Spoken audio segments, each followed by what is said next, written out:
ओम शांति।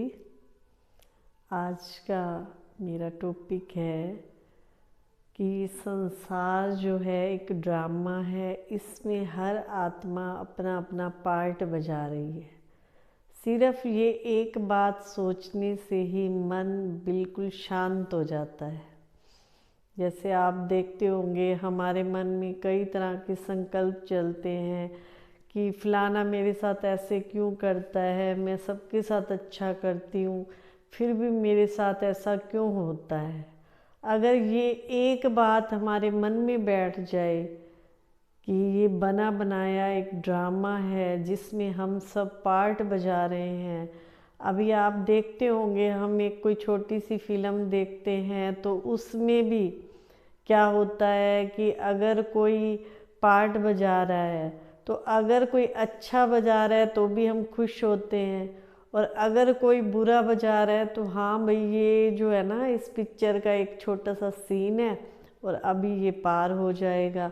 तो ऐसे सोच करके हम इतने दुखी नहीं होते हैं। क्यों? क्योंकि पता है अभी 3 घंटे की पिक्चर है और इसमें अच्छा भी होना है तो बुरा भी होना है।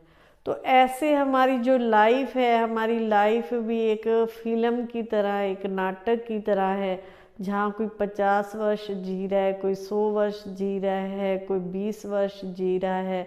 तो ऐसे जब हम सोच के चलते हैं कि हाँ हर आत्मा का पार्ट है, कोई अच्छा बजा रहा है कोई बुरा बजा रहा है, तो टेंशन भी नहीं होती है और दुखी भी नहीं होते हैं।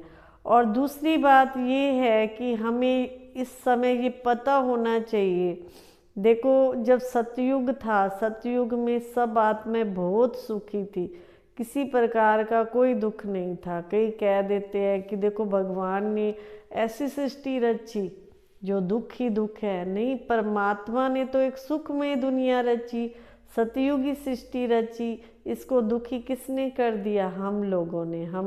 हम लोग ऐसे ऐसे कर्म करते गए जो सृष्टि सारी बिल्कुल ही तमो प्रधान हो गई, बिल्कुल ही विकारों से जकड़ गई। परमात्मा ने एक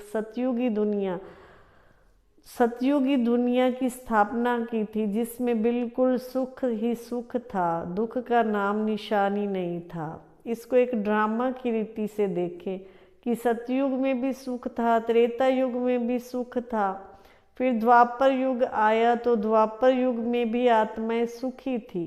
कलयुग में भी आत्माएं दुखी कब हुई?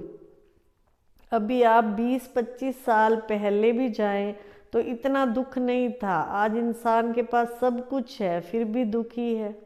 कारण यही है कि मन की जो इच्छाएं हैं वो ख़त्म नहीं हो रही। मैं अपनी लाइफ के एक्सपीरियंस के हिसाब से बता रही हूँ कि जो मन की इच्छाएं हैं वो जब तक हम ख़त्म नहीं करते हैं तब तक मन दुखी होता रहेगा। ना तो किसी व्यक्ति से हम संतुष्ट रह पाएंगे, ना जो है अपने तन से संतुष्ट रह पाएंगे। अगर हमारे पास धन थोड़ा है तो भी दुखी होंगे। तो तीनों प्रकार से सुख हमें कैसे मिलेगा? व्यक्ति से, वैभव से, तन से सुख हमें कैसे मिलेगा? सबसे पहले व्यक्ति से अगर हम संतुष्ट रहना चाहते हैं, जैसे हम घर में 4 मेंबर हैं तो हमारे आपस में विचार नहीं मिलते हैं, तो उस समय हम क्या करें? हमारे आपस में विचार नहीं मिलते हैं तो क्या हम दुखी होते रहें?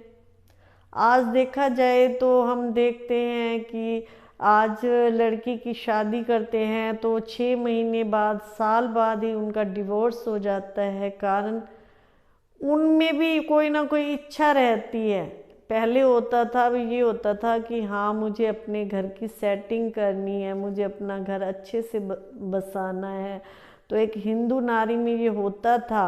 लेकिन आज हम देख रहे हैं कि मनुष्य के अंदर जो अच्छे संस्कार थे वो बिल्कुल ही ख़त्म होते जा रहे हैं।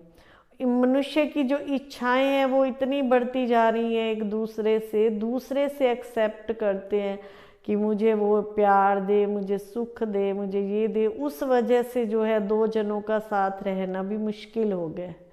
तो ये सारी बातें हमें परमपिता परमात्मा ही रोज हमें अच्छी अच्छी बातें समझाते हैं।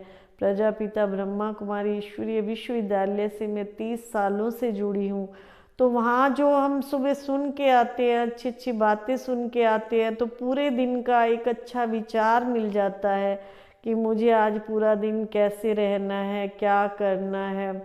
तो आप देखेंगे उस व्यक्ति के लिए भी जब हम अच्छे विचार रखते हैं कि हाँ इस आत्मा का पार्ट ऐसा है, लेकिन मुझे अपना पार्ट अच्छा बजाना है। तो टॉपिक शुरू से यही था कि ये बना बनाया क्या है, ड्रामा है जिसमें हम सब आत्माएं पार्ट बजा रही हैं। इसमें हम ये नहीं कह सकते कि उसका बुरा पार्ट क्यों है और मैं इसके साथ अच्छा कर रही हूँ, ये मेरे साथ इतना बुरा क्यों करता है, हम ये नहीं सोच सकते। क्यों? क्योंकि आप देखते हैं कि भगवान भी ऊपर बैठा सारी सृष्टि का ये खेल देख रहे हैं। देखते देखते वो क्या कर रहे हैं, उन्होंने एक लीला ही बना दी कि इंसान जो करेगा सो पाएगा। अगर कोई अच्छा कर रहा है तो उसको अच्छा मिल रहा है, कोई बुरा कर रहा है तो उसको बुरा मिल रहा है। तो भगवान भी साक्षी होकर के देख रहा है। तो हमें भी अपने जो जीवन की हमारी रील है उसको साक्षी होकर के देखना है, हर आत्मा के साथ अच्छा पार्ट प्ले करना है। अगर कोई व्यक्ति है, शुभ भावना रखते चलो हर आत्मा के साथ। अगर कोई बुरा कर रहा है तो भी उसके लिए शुभ भावना रखो, नहीं आज नहीं तो कल वो बदल जाएगा। लेकिन हम देखते हैं कि हमारी मन की भावनाएं जो हैं बुरा ही सोचती हैं, ये नहीं सोचते हाँ मैंने इसके साथ ऐसे बुरा किया था तो उसी बुरे कर्मों का फल मुझे मिल रहा है, दुखी होते रहते हैं। एक शुभ भावना रखें कि हाँ ये आत्मा आज नहीं तो कल बदल जाएगी। परम पिता परमात्मा इसको सुख दो, शांति दो, अच्छे अच्छे वाइब्रेशन भेजो उस आत्मा के लिए। अगर आपके साथ कोई बुरा कर रही है तो जब आप उसके लिए अच्छा सोचना शुरू कर दोगे तो एक दिन वो देखना वो आत्मा परिवर्तन हो ही जाएगी। लेकिन शर्त ये है कि आपको शुभ सोचना है। जब शुभ सोचोगे तो वो आत्मा आज नहीं तो परिवर्तन हो जाएगी। आपके लिए अगर आपके पास धन की कमी है तो भी आप इच्छाएं ज़्यादा ना रख करके अपने मन को संतुष्ट रखना सीखिए। थोड़ा है तो थोड़े में गुजारा कीजिए, ज़्यादा भी है तो उसको ज़्यादा इच्छाएं, आज मुझे ये चाहिए वो चाहिए, 10 सूट है तो भी हम सोचते हैं मेरे पास कपड़े ही नहीं है। तो ये क्या है, मन की इच्छाएं जितना हो सके कम करें। जब मन की इच्छाओं को हम कम कर देते हैं तो हमारा जीवन सुखी ही सुखी है। कईयों को खाने का भी लोभ होता है, ये खाऊं वो खाऊं, ये पहनूं वो पहनूं, कितना भी मतलब सारा दिन बुद्धि उसमें अटकी रही। सोचो मैं इस जीवन में आई हूँ तो मुझे करना क्या है, मेरा जीवन सबसे हट के हो, मेरा जीवन कुछ अलग हो जिससे मुझसे लोग कुछ सीखें। ऐसा ना हो कि मैं जीवन ऐसा जी रही हूँ दूसरा भी मेरे से वो गलत बातें सीख रहा है।